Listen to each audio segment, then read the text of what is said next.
Τώρα Πάμε στη Γαβρίλα. Πάμε. Γαβρίλα μου, σ' ακούμε. Καλημέρα, Ανδρέα, και πάλι. Καλημέρα, Ανδρέα μου, και πάλι. Βρισκόμαστε στο Δημοτικό Σχολείο Μακεδονίτης Σασβίτα. Εδώ κοντά μου έχω τους γονείς της Άννας Μαρίας, όπου γίνεται διαμαρτυρία σήμερα, όπου η απόφαση είναι η Άννα Μαρία να φύγει από το Δημοτικό Σχολείο και να πάει σε σχολείο ειδικής εκπαίδευσης. Εδώ είναι η μονάδα, αλλά να παρακολουθείτε στην ειδική εκπαίδευση. Είναι κοντά μας εδώ η μητέρα της, η κυρία Νίκη, αλλά και ο πατέρας της, ο κύριος Πέτρος. Κυρία Νίκη, πείτε μας για την υπόθεση της Άννας Μαρίας. Βασικά, εμείς θέλουμε να υπερασπιστούμε το δικαίωμα του παιδιού μας να συνεχίσει να είναι στην τάξη καθ' όλες τις ώρες της διδασκαλίας, γιατί έχει αποδείξει ότι μπορεί να το κάνει και χωρίς καν να αξιολογηθεί η τάχα δοκιμαστική περίοδος που του δόθηκε, έχουν αποφασίσει ότι δεν ωφελήθηκε το παιδί αρκετά από την δοκιμαστική περίοδο, δηλαδή από την πρώτη τάξη πέρσι, και ότι φέτος πρέπει να πάει στη μονάδα για το καλό του. Ο κύριος Πέτρος να μας πει δύο λόγια. Πού είναι ο πατέρας, Ανδρέα μου? Καλημέρα. Καταρχάς ήθελα να ευχαριστήσω από καρδιάς για τη στήριξη και την προβολή από το κανάλι σας. Αυτό που ήθελα να πω, έτσι δεν θα φάω πολύ χρόνο, είναι ότι αυτή τη στιγμή είμαι σίγουρος ότι κάποιοι πολιτικοί παρακολουθούν την εκπομπή σας. Πρέπει να δώσουν εντολή άμεσα να σταματήσει αυτή η αδικία. Αυτό που βιώνουμε, εύχομαι μην το βιώνει κανένας, αυτό που βιώνουμε εμείς με το παιδί μας πρέπει να σταματήσει. Παρακαλώ πολύ, το Υπουργείο Παιδείας πρέπει να δώσει λύση σήμερα. Αυτή είναι μεγάλη αδικία. Έχουμε γυρίσει στο μεσαίωνα. Εγώ δεν έχω να πω κάτι άλλο. Πρέπει να σταματήσει αυτή η αδικία. Έχει δίκιο ο άνθρωπος. Εγώ έχω να πω ότι όλα αυτά που ακούμε για τη συμπερίληψη, για την ενσωμάτωση των ατόμων με αναπηρίες στην κοινωνία. Τι είναι το σχολείο, δεν είναι μια μικρή κοινωνία? Όταν δεν είναι αποδεκτά τα παιδιά μέσα στο ίδιο το σχολείο, πώς θα είναι αποδεκτά μετά στην κοινωνία? Πώς θα βγουν? Με ποια εφόδια θα βγουν αύριο ως ισότιμα μέλη αυτής της κοινωνίας? Γαβριέλα, ποιος αποφάσισε? Ανδρέα μου, γίνεται όλοι εδώ... Ποιος αποφάσισε το παιδί να μετακινηθεί? Όλη η διαμαρτυρία γίνεται... είναι μετά από σύσκεψη. Ρωτάει ο Ανδρέας ποιος αποφάσισε να μετακινηθεί το παιδί. Είναι μετά από συσκέψεις. Η Επαρχιακή Επιτροπή είχε αποφασίσει από πέρσι βασικά. Έχουμε κάνει ένσταση. Το ίδιο η Κεντρική Επιτροπή είχε αποφασίσει να δοθεί η δοκιμαστική περίοδος που προανέφερα. Και φέτος έχουμε πάλι τα ίδια. Ήρθαν και πάλι έχουν βγάλει την ίδια απόφαση και μάλιστα λένε ότι ως δευτεροβάθμιο σώμα είναι τελεσίδικη η απόφασή τους και καμία ένσταση που θα προβάλλουμε δεν θα εξεταστεί στο μέλλον. Η όλη διαμαρτυρία, Ανδρέα μου, να αναφέρουμε ότι γίνεται με τον Κισόα, και είναι εδώ δίπλα μας ο κύριος Χριστάκης Νικολαίδης, ο πρόεδρος του Κισόα, όπου μας κάνει και ο ίδιος μια δήλωση για όλο αυτό που συμβαίνει σήμερα και βιώνει και η ίδια η Άννα Μαρία αλλά και η οικογένειά της. Καλημέρα. Εμείς, επειδή είναι βασικό δικαίωμα η ενιαία εκπαίδευση, η εκπαίδευση στο σχολείο της γειτονιάς όλων των παιδιών, υποστηρίζουμε πλήρως τον αγώνα των παιδιών και θεωρούμε ότι πρέπει η απόφαση του Υπουργείου Παιδείας, που συνηθίζει να βγάζει πάντα ανακοινώσεις και να επιτίθεται εναντίον των γονιών και της οργάνωσης μας αλλά και της ηγεσίας προσωπικά, θεωρούμε ότι πρέπει το Υπουργείο να ανακαλέσει άμεσα της απόφασης του, να υποστηρίξει το παιδί στην τάξη όπως λέει οι συμβάσεις, με όλα τα τεχνικά και άλλα μέσα, με βοηθό και συνοδό, ώστε το παιδί αυτό να συνεχίσει τη φοιτηση του που άρχισε ήδη στο σχολείο. Πρέπει να ξέρουμε ότι η φοιτηση του στην ειδική μονάδα συνεπάγεται ότι δεν θα πάρει κανένα χαρτί όταν τελειώσει και η μόνη επιλογή του μετά από 10 χρόνια χαμένα πραγματικά θα είναι να πάει σε ένα ίδρυμα, σε μια μονάδα διαχωρισμού και αποκλεισμού από την κοινωνία. Κύριε Νικολαίδη, καταλαβαίνουμε ότι από την εμπειρία σας και με όλα όσα έχετε δει τόσα χρόνια, έχετε πλέον και εσείς το δικό σας κριτήριο όταν βλέπετε συγκεκριμένες περιπτώσεις και μελετάτε την υπόθεσή τους. Μιλάμε για μια υπόθεση που χρήζει της μετακίνησης αυτής, όπως υποστηρίζουν οι αρμόδιοι του Υπουργείου. Όχι, είναι μια.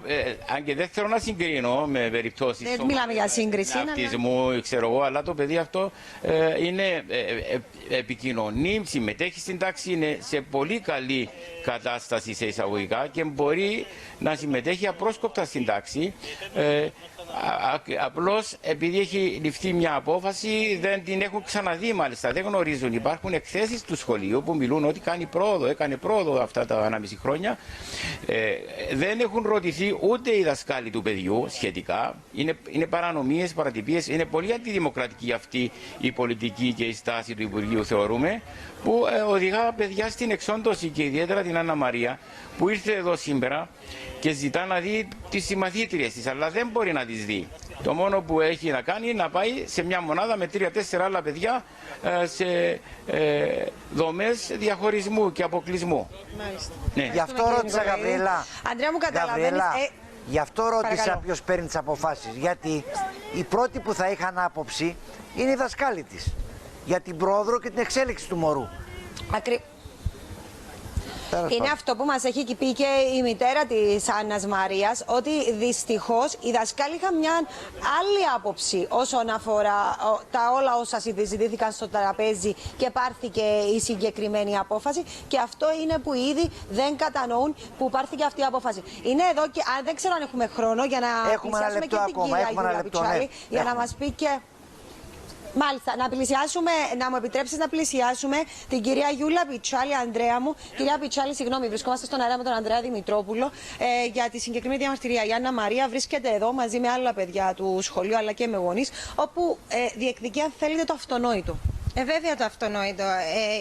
Καταπατείται εδώ ένα δικαίωμα σοβαρό. Μια ψυχούλα της έχουν καταστρέψει το μέλλον της. Γιατί με το να την αποκλείσουν από την τάξη, με το να της δώσουν το μήνυμα ότι είναι ανεπαρκής να είναι στην τάξη, γιατί αυτό το μήνυμα δίνουν, σκεφτείτε πώς νιώθει αυτό το παιδί που έχασε από τη μια στιγμή στην άλλη τις φίλες της. Την καταδικάσουν σε χαμηλότερης ποιότητας εκπαίδευσης. Δηλαδή λένε ότι δεν είναι εκπαιδεύσιμη. Αν είναι δυνατόν παιδί το οποίο ένα χρόνο τώρα φοιτήσε, έμαθε να διαβάζει, έμαθε να γράφει. Τι θέλουν δηλαδή? Επειδή έχει μια αναπηρία το παιδί πρέπει να τη στιγματίζουν και να τη διαχωρίζουν? Είναι απαράδεκτο. Και με ποιο δικαίωμα το κάνουν αυτό? Είστε εδώ σήμερα παρέα και με το γιο σας τον Νικόλα, που διεκδικήσατε πάρα πολλά όλα αυτά τα χρόνια για τον Νικόλα. Πώς αισθάνεστε σήμερα που είστε κάπως το ίδιο έργο θεατές σε μια, αν μου επιτραπεί, σε μια χειρότερη απόφαση από ό,τι έχει πάρθει μέχρι σήμερα? Ναι, βέβαια, είμαστε εδώ για να θυμίζουμε ότι και άλλα παιδιά έχουν αποκλειστεί από αυτούς, από αυτό το σύστημα, από αυτούς τους αρμόδιους, και τους έχουν αποδείξει ότι και βέβαια μπορούν και τώρα φοιτούν και στα πανεπιστήμια.